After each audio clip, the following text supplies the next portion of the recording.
नमस्कार, एकाक्षी MPSC मध्ये आपल्या सगळ्यांचं स्वागत आहे। आपण सरळ सेवेच्या सीरीजमधील इतिहास या टॉपिकमधील इतिहास 8वी ते 12वी शालेय या सीरीजमधील आज आपला 24वा व्हिडिओ आहे। अजून काही व्हिडिओ येणार आहेत, थोडासा इतिहासाचा पार्ट बाकी आहे आपला, त्याचेच खूप जास्त व्हिडिओ येत आहेत। त्याच्यानंतर ग्राम प्रशासन, नंतर इकॉनॉमिक्स हे टॉपिक जे आहेत राहिलेले ते पण आपण स्टार्ट करणार आहोत। तर बघा, आजचा 24वा भाग आहे आणि पुन्हा सांगते, प्लेन रीडिंग करणार आहोत। याच्या मागे कारण आहे, कारण या सगळ्या गोष्टी एका सिक्वेन्सने जेव्हा आपण शिकत जातो तेव्हा आपल्या त्या गोष्टी पाठ होत जातात। गोष्टीच्या स्वरूपात गोष्ट एकात एक गुंफत जाते आणि आपल्या गोष्टी लक्षात राहतात। तर त्या पद्धतीने मला घ्यायचं आहे, म्हणून मी इथे तुम्हाला जास्त एक्सप्लेन करत नाहीये जसे मी बाकीच्या व्हिडिओजमध्ये करते। ठीक आहे, माझ्या नोट्स ऑलरेडी तयार आहेत, ज्या मी माझ्या अभ्यासासाठी काढलेल्या होत्या, त्या मी तुम्हाला थोड्या अजून एडिट करून किंवा अजून त्याच्यात मॉडिफिकेशन करून त्या तुमच्यासाठी देणार आहे। तुम्हाला वाटलं तर त्याचे PDF पण मी देईल तुम्हाला, फक्त हँड रिटन नोट्सचे PDF असतील ते। ठीक आहे, बरं, आजचा व्हिडिओ सुरू करण्यापूर्वी नारायण शिंगणे सर हिस्ट्रीच्या 22व्या व्हिडिओला तुमची कमेंट आहे की मॅडम PDF द्या ना आणि तलाठीसाठी व्हिडिओ बनवा मॅडम। तर तुमच्या एका कमेंटला मी रिप्लाय दिलेली आहे की PDF नाही आहे माझ्याकडे, मी डायरेक्ट पुस्तकातून शिकवते, तर तुम्ही डायरेक्ट पुस्तक घेऊ शकता, PDF तर नाहीच आहे। आणि राहिली तलाठीसाठी व्हिडिओ बनवाचे दोन अर्थ होतात, म्हणजे एक स्टडी प्लॅन रिलेटेड व्हिडिओ बनवा, गायडन्ससाठी बनवा, की मग आपले जे PYQ चालू आहे सब्जेक्ट वाईज बनवा, ते तुम्हाला काय विचारायचं आहे ते मला नीट सांगा। ठीक आहे, राहिली गोष्ट, जसं वनरक्षकसाठी मी स्टार्ट केलेले आहे, तलाठीसाठी माझ्याकडे पुस्तक येऊ द्या, बघू द्या जरा, मला मार्केटमध्ये पुस्तकं येऊ द्या, मग मी थोडंसं रिलॅक्स झाल्यानंतर घेते। अजून परीक्षा येतात आहे मला माहिती आहे, पण फक्त आता एका खट्टी खूप सिरीज नाही रन करू शकत। ठीक आहे, खूप विचारांती, खूप सखोल विचार केल्यानंतर काही काही गोष्टी मी करत असते। तर पोलीस भरती आणि तलाठी भरती घेऊया आपण, फक्त थोडा कालावधी, म्हणजे माझं पूर्वी पण हेच म्हणणं होतं, आता पण हेच आहे, हा सगळा अभ्यास येऊन एकाच ठिकाणी थांबतो।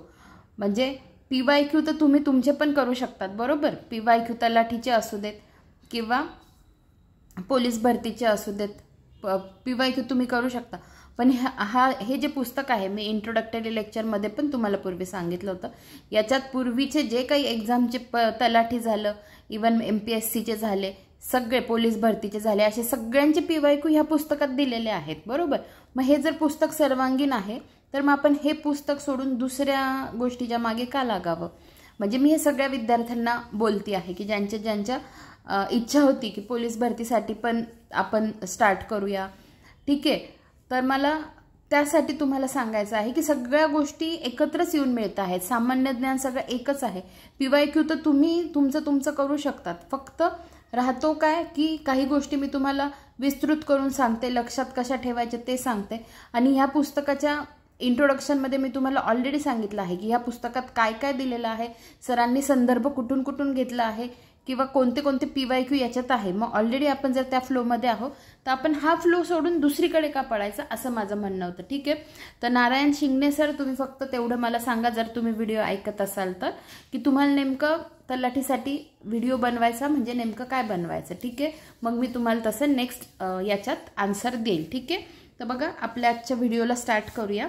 इसवी पूर्व 600च्या सुमारास भारतीय उपखंडाचा वायव्य प्रदेश ते मगधपर्यंत डॅश डॅश महाजनपदे उदयाला आलेली होती, तो 16। ठीक आहे, इसवी पूर्व 600च्या सुमारास भारतीय उपखंडाचा वायव्य प्रदेश ते मगधापर्यंत 16 महाजनपदे उदयाला आलेली होती। ठीक आहे, 16 महाजनपदांपैकी डॅश डॅश हे एकच राज्य दक्षिणापथ या नावाने ओळखल्या जाणाऱ्या प्रदेशात होते, तर कोणतं? अशमक। ठीक आहे, हे दक्षिण दिशेला असणारे एकमेव महाजनपद आहे। आपण जेव्हा स्टेट बोर्डाची सिरीज बघणार आहोत ना, तर त्याच्यात मॅप पण आहे आणि सगळे विजिबल, म्हणजे तिथे दिसतात सगळे महाजनपद, तर ते आपल्याला जेव्हा आपण डोळ्यांनी बघू तिथे मॅपवर तेव्हा आपल्या अजून लक्षात राहतील। ठीक आहे, पुढे बघा, डॅश डॅश या ग्रंथात दक्षिणापथ हा महत्त्वाचा व्यापारी मार्ग होता असे वर्णन केलेले आहे।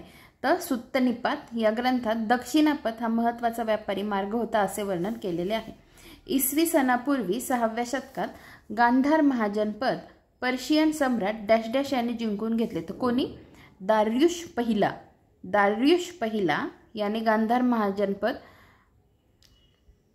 जिंकून घेतले। ठीक आहे, पुन्हा वाचते। इसवी सनापूर्वी 6व्या शतकात गांधार महाजनपद पर्शियन सम्राट दारियुश पहिला याने जिंकून घेतले। पुढे बघा, गांधारचा राजा डॅश डॅश याने मगधचा सम्राट बिंबिसार याच्याबरोबर राजनैतिक संबंध प्रस्थापित केले होते। तर गांधारचा राजा कोणता? पुष्कर सारिन याने मगधचा सम्राट बिंबिसार याच्याबरोबर राजनैतिक संबंध प्रस्थापित केले होते। पुढे बघा, स्वप्न वासवदत्त हे नाटक डॅश डॅश याने लिहिले तर भास याने लिहिले। तर कसं लक्षात ठेवा, स्वप्नात मला भास झाला याच्यावरून स्वप्न वासवदत्त आणि भास याने लिहिले। पुढे बघा, वर्धमान महावीरांचे पिता सिद्धार्थ डॅश डॅश महावीरांचे पिता सिद्धार्थ हे डॅश डॅश कुळाचे प्रमुख होते, तर ज्ञातृक कुळाचे प्रमुख होते। वर्धमान महावीरांनी डॅश डॅश या लोकभाषेत उपदेश केला, तर अर्धमागधी भाषेत उपदेश केला। डॅश डॅश हे वर्धमान महावीरांच्या तत्वज्ञानाचे गाभासूत्र होते, तर अनेकांतवाद हे वर्धमान महावीरांच्या तत्वज्ञानाचे गाभासूत्र होते। लुंबिनी ग्राम समृद्ध व्हावे या हेतूने डॅश डॅश याने त्यावरील कर माफ केला होता, तर सम्राट अशोकाने। लुंबिनी गाव समृद्ध व्हावे या हेतूने सम्राट अशोकाने त्यावरील कर माफ केला होता। जैन परंपरेनुसार डॅश डॅश हे जैन धर्माच्या 24 तीर्थंकरांपैकी पहिले तीर्थंकर होत, तर ऋषभनाथ। इतिहास लेखनाचा जनक डॅश डॅश यांना मानले जाते, तर हिरोडोटस। ठीक आहे, इतिहास लेखनाचा जनक हिरोडोटस याला मानले जाते।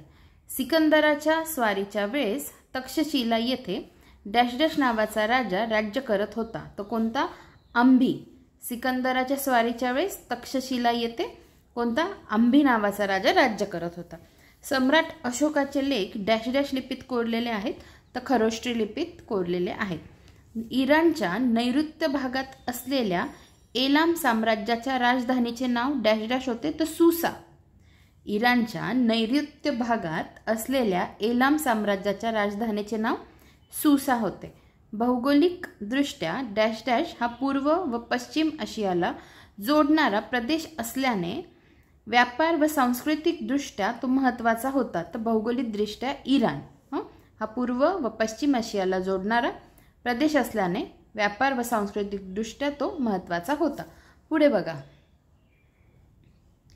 इराणच्या साम्राज्याची स्थापना अखमोनिया घराण्यातील डॅश डॅश याने केली, तर दुसरा सायरस याने। ठीक आहे, इराणच्या साम्राज्याची स्थापना अखमोनिया घराण्यातील दुसरा सायरस याने केली।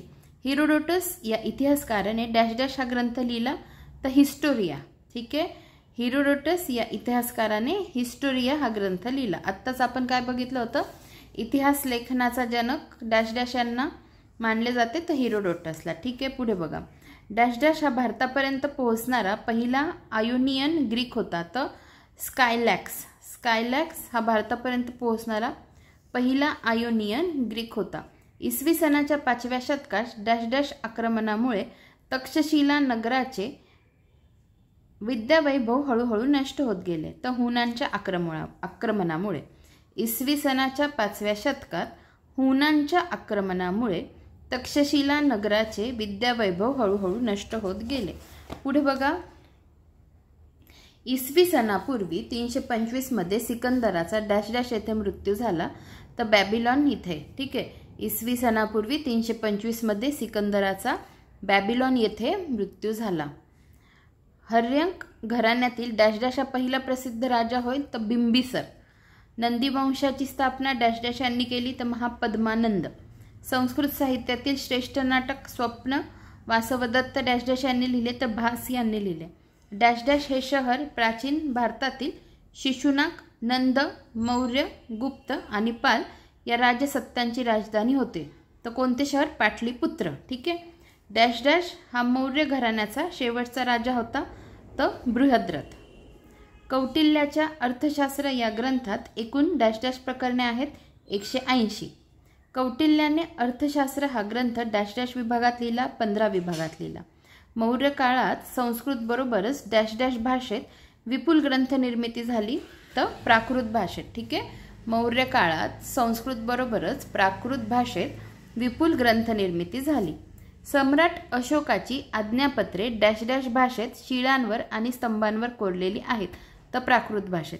डॅश डॅश येथे सुप्रसिद्ध चौरीधारिणीची मूर्ती आहे. तर बघा, दीदारगंज येथे सुप्रसिद्ध चौरीधारिणीची मूर्ती आहे. डॅश डॅश येथील 4 सिंहाचे शिल्प हे भारताचे राष्ट्रीय बोधचिन्ह आहे. तर सारनाथ येथील 4 सिंहाचे शिल्प हे भारताचे राष्ट्रीय बोधचिन्ह आहे. रामपूर्वा आणि लौरिया नंदनगड येथील स्तंभ शीर्षांवर डॅश डॅश शिल्पाकृती आहेत, तर सिंहाच्या शिल्पाकृती आहेत.